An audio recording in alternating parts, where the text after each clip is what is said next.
So we have a number of people signed on today. Brian's here and Amanda's here. Helen, welcome everybody. And Cindy, hi Cindy, nice to see you.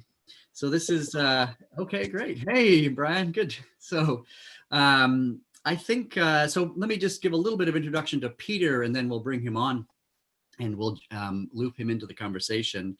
As I mentioned, Peter lives in Toronto, Canada, where I grew up. And Peter and I met many years ago doing some short film projects together. And he's a really talented filmmaker, very much in line in terms of his mission with the work that we do at Turnstile. Peter's his specialty is doing documentary film production work for nonprofit organizations, and he works extensively with the blind community in Toronto and perhaps more broadly than that, doing video production work for them. And his clients have included Home Depot, as well as the Canadian National Institute for the Blind and Elections Canada, some really interesting organizations. And some years ago, about 5 years ago, I believe, he was inspired to start working as a children's author. So that's why he's here today. And there's lots going on in the chat. So I'm going to take a look at that information. Yeah, so today, if you want to have something to say, if you want to ask something, and we really hope you do, just unmute yourself and jump right in, and we'll take your questions. And thanks, Brian. So, Peter, why don't you come join us, Peter G. Reynolds? Well, hello, everyone. Everybody, welcome, Peter. Wow, what a great, fantastic background you've got. So we've got some really some friends of mine have joined today, and some people that I don't know. So everybody, this is Peter. Everyone say hi to Peter. Hello. Hi, Peter. Hello, everyone. I'm so happy you've come to say hi and to listen to my story. This is going to be a fantastic adventure together we're going to go through. So Peter. Yes. This is so fun. I can't believe this is happening. What a great, I'm so excited. I really legitimately am excited for today. Maybe before we get into the book, maybe you can just tell us a little bit about how you started writing the children's stories and just the background for the moms and dads. Yeah, I mean, I've always been writing, you know, whether it was for work, you know, or you know, sort of just for pleasure, but never, it was, you know, really just more of a hobby. I think I needed that sort of that inspiration, you know, and when my son was born, that's really where the inspiration came from. Is that? So what's his name and how old is he? So my son, his name is Griffin, and he's 11 years old now. And when he was 5 years old, he asked me, from the time things are lost till the time that they're found, where do they go? Okay. And I felt, as a responsible parent, the only possible answer was a magical world that contains all lost things. But when I said that to him, I, of course, set the bar fairly high that I actually had to go and write a story that would explain that answer. And so I wrote the story, and he really enjoyed it, and I read it for other family members, and it just sort of stuck with people, and a lot of people said that this would make a really wonderful children's book. Yeah, and so then I went about the amazing adventure of finding an illustrator, which is always challenging because there's some incredibly talented illustrators out there. But you're looking for more than just a talented illustrator. You're looking for somebody who can kind of reach into your brain, you know, and pull out those images. And I was very lucky to find Keith Bradshaw, who did the illustrations for Lost Hallway. And got my copy right here. I'm so excited. Yes. Yeah, that's so awesome. That's so awesome. Really beautiful, absolutely beautiful book. And we're going to let everybody know how to get their own copy. We'll put that information in the chat later on. Yeah. Right. I think it says a spill-proof cover there, Doug. So we're going to have to do some tests. I can test that right here. Maybe tilt it slightly more today. Away from the computer. Yeah. So, Peter, shall we just dive in and read this story? Let's do it. Franny, Sam, Jack, are you up for a story? You guys want to hear a story? I want to hear a story. All right. Okay. So I will share my screen and then you guys can follow right along with the story. So let's see here. I'm going to share my screen. Great. All right. And everybody, thumbs up if you can see the story. Okay. Yeah, awesome. So this is Lost Hallway. Where do lost things go? And it's written by myself, Peter G. Reynolds, and it's illustrated by Keith Gratchow.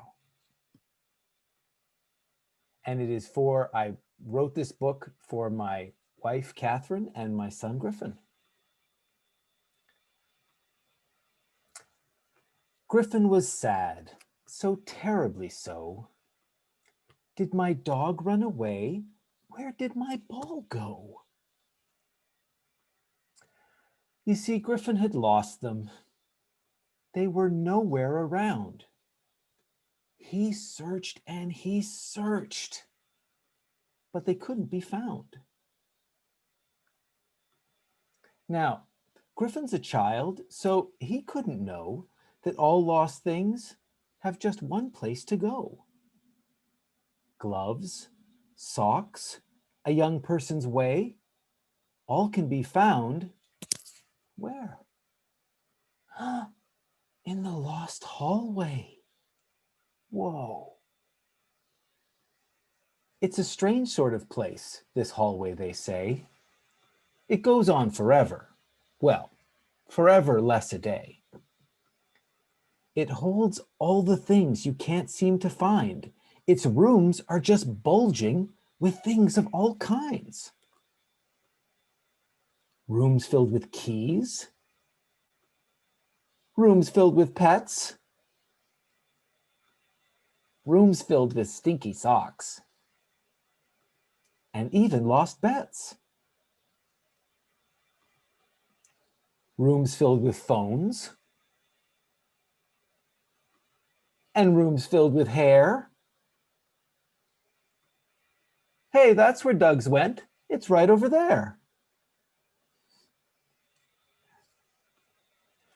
Now, the reason that things can be real tough to find is the hallway is selfish and often unkind. It likes to keep things. It will always resist. For without these things, it'll cease to exist. But there is a cool trick to find your pet or your ball. Are you ready? Franny, Sam, Jack, are you ready? Here it is. Try not looking at all. What? How do you find something by not looking at all? Let's find out. Don't look up, not down, not left, not right. Often when you're not looking, it's there in plain sight. Try retracing your steps. Where did you see it last? Try thinking about where it was in the past. Now, Griffin, like the three of you, was very clever. So he thought very hard. Where was my dog last? We played in the yard with a stick, then a bone. Wait, we had a ball. Playing catch was my dog's favorite game most of all. So outside Griffin ran, off the porch, to the ground, and guess what? Can you guess? There was his dog and his ball. They'd been found. The end. Wow. Thanks, Peter. I hope you guys enjoyed that. So have you guys, tell me, have you lost anything and then found it? Franny, have you lost anything and then found it? I did lost one of my doll's shoe. You lost a doll? No, I lost a dolly's shoe. Oh, a dolly's shoe. Okay, did you find it? Yes, we did. I was in the coast and then we found it. Phew. Okay, well, you were making me nervous there for a bit. Okay, I'm very happy that you found it. The Sam, did you lose anything?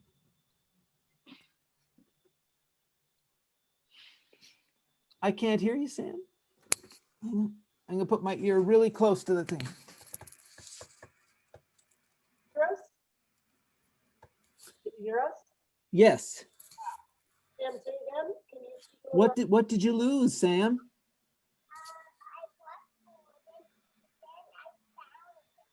Gordon is his favorite train from Thomas the Tank Engine. Oh my goodness. Okay, this is a serious issue here. Okay.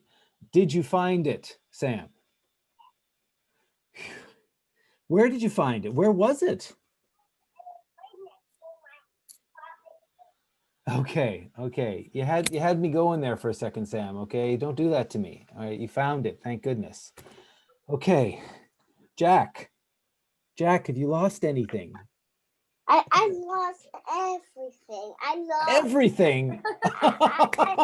I lost Wooden Nashima at the park this time. Yeah, his train, a wooden Nishima train. Oh my goodness. I lost Wooden Nashima at the park. Oh, at the park. And did you find it? Nope. No. You know, I bet you, but you know, toys, they like to have great owners. So I bet you that it found another little boy, you know, who is going to enjoy it and love it just as much as you did. Yeah. No, but I have to get a new one. Yeah, that's true. That's true. We'll get a new one. Well, it's interesting because, you know, when I was writing the book, we were trying to think of all the things that, you know, that people lose. What about your moms and dads? What kind of things do they lose? What did mommy lose? What did mommy and daddy lose? Nothing. Nothing. Nothing. No, they don't lose their patience? Never? I lose stuff all the time, everywhere. But this time I found them in my house. Oh, well, this is good. This is good. The Franny, does your mom lose anything? Yeah, she sometimes loses her phone. Her phone. Okay. Did you see the room filled with phones in the book? Yeah, I really enjoyed that room. Oh, is that the? I noted. I was surprised that the phone got 2 full pages. That's right. The phones. Popular. It's a popular item that gets lost for sure. For sure. The Sam, Jack, Sam, does your dad lose anything? Did I ever lose anything, bud? No. Nothing? No. Nothing? My goodness. Well, there you go. We're very careful, I guess. You're excellent. Well, that's very good. Yeah. Peter. Yes. So maybe we could unshare the document. Absolutely. And I know that in addition to writing Lost Hallway, you have started your own podcast. I have, and with shorter poems and stories that you've put together.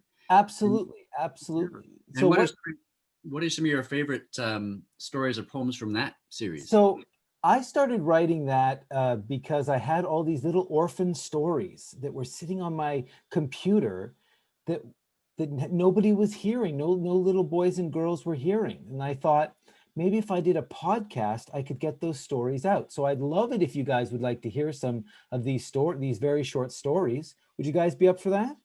Could I ask you to read one of my favorite ones? Oh, which is your favorite one? Well, I like the one about the dragon. There's one Oh, about the dragon. burnt the bed? Burnt the bed. That's the one. Okay. All right. So this is, and let me just give me a half a second and I will find this for you guys. So burnt the bed. So this is one about a little dragon who accidentally burns his bed in the morning. And Peter, we've lost your video. Oh, okay. Sorry. Hang on. Start video. And 1 second. Okay, so burnt the bed. This little guy here, this little guy, he accidentally burnt his bed. So let's hear the story here. One morning I woke up and my room was filled with smoke. It was so very thick that I thought that I might choke. I looked around the room and my cheeks got really red. It seems that in the night, I accidentally burnt the bed. I was really so embarrassed. This mess I had to hide. I pulled off all the bed sheets and I tossed them all outside. But Mom smelled something fishy. Well, not fishy, she smelled smoke. And her giant eye popped open. From a deep sleep, she awoke. Is everything all right, dear? She roared from down the hall. Yes, I said. I'm practicing a simple fireball. But sadly, I was lying. I was just so filled with shame. I'd burnt my bed completely. I was the one to blame. Why couldn't I control it?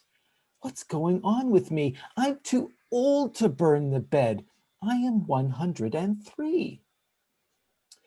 I worried during breakfast. I worried during lunch. I worried during dinner. My food had lost its crunch. Mom asked if I was sick, but I gave her no reply. She saw I hadn't touched my wizard head pot pie. Suddenly, I burst out crying. Sorry, Mom, is what I said. I didn't make a fireball. Last night, I burnt the bed.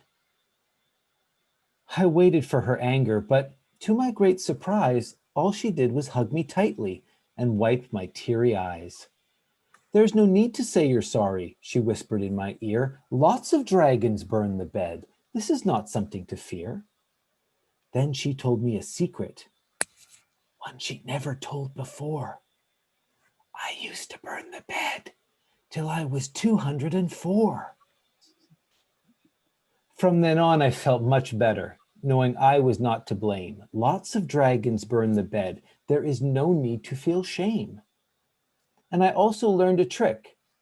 If this is happening to you, just before you go to bed, belch a fireball or two. Then you'll be out of fire. Well, mostly I would say. And that should keep your bed sheets fire-free another day. And then before you know it, you'll stop burning up the bed. And you can save your fire to roast brave knights instead. The end. The end. Thank you, Peter. Thank you, Peter. And what's your favorite story of the podcast? Everyone's talking. Gosh, that is a tough one, but I really enjoy one that I wrote. It's called Inside Outside. Oh, okay. Yeah, let's hear that one. Sure. And then everybody, Franny, Sam, and Jack, maybe we can invite you guys to help Peter write a story. Would you like that? So we're going to listen to one more podcast, All and then right. maybe we can all write a story together. Awesome. Okay, Yeah. so this is called Inside Outside, and it's about a young boy who never goes outside. And there's actually a being called Inside who wants to keep him inside because he loves it when the boy is inside. But there's also someone called Outside, and they want to bring the boy outside because there's so much to do. So they're kind of struggling for the boy's attention. So that's the story, and I'll read it now. Inside Outside. In a lonely old house between here and there lived a little boy who never went anywhere. Inside kept him safe, kept him entertained, but something was missing that could not be explained. Outside was quite jealous, for she wanted to play with that little boy on that sunny day. She tried to entice him to step out the door, for then he would have the whole world to explore. Outside showed him apples to pick off the tree. Inside showed him shows to watch on TV. Outside showed him animals that he could meet. Inside showed him toys and great food to eat. but outside had something inside couldn't match. Butterflies by the dozen all ready to catch. So the boy left the house, a net in his hand, and that was much more than inside could stand. Come back, he said, it's not safe outside. Come back and I'll seek while you try to hide. Outside only laughed and shouted with glee. I'll keep him safe, don't worry, you'll see. The boy climbed a tree, he swam in a lake, he ate some wild berries till his tummy ached. The boy ran and ran, outside didn't care. She finally had someone with which she could share. The earth and the sky, what a wondrous sight. Until, that is, day turned into night. The boy tripped and fell and screamed out in pain, and what made it worse is it started to rain. Please turn off the rain, I'm cold and I'm wet. I cannot sit outside, I cannot just yet.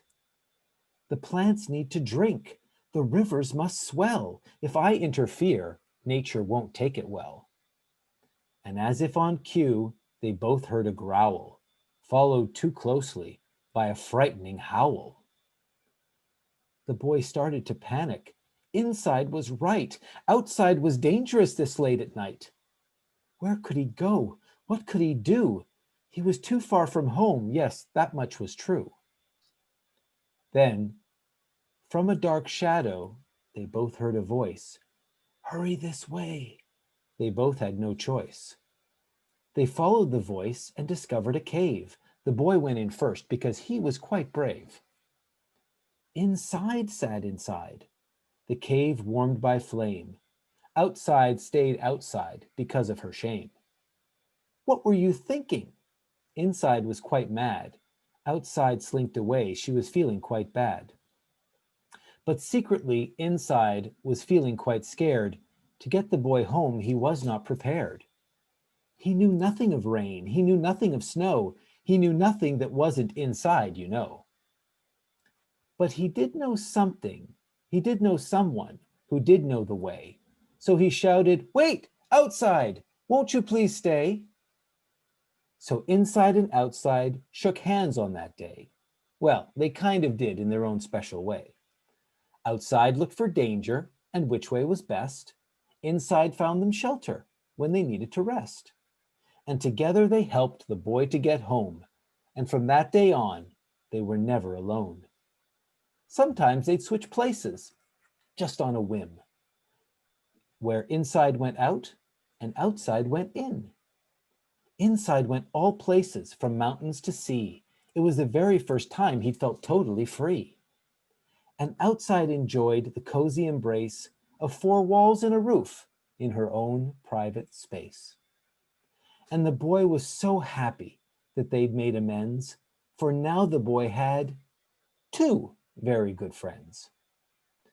As he stood in the doorway, the boy understood the lesson he'd learned was for his own good, that the best of both worlds is what life's all about, when outside comes in and inside goes out. The end. Thank you, Peter. And Brian was saying quarantine makes that all a little bit more meaningful, being inside and outside. True, true. Peter, is there anything else you'd like to share with us before we take? If they want to draw a picture, either from any of the poems in the podcast and send them to me, then I'm going to feature them on the website. So wait. So if Franny or Jack or Sam, they drew a picture from one of your podcasts, then you're going to share it with other people on your website? Exactly. Wow. So they were going to, because I want to know what's in your imagination, you know, when you hear the poem. So yeah, I'd love to get that from you guys. That would be awesome. Yeah. And where do we send those to you? So you can send I think actually I'll send you guys an email. You guys, Doug, you can probably send them off an email that they can connect with. Peter.com. Yeah, and but I'll send you the details, and then they can connect with me We'll make directly. sure everybody gets that.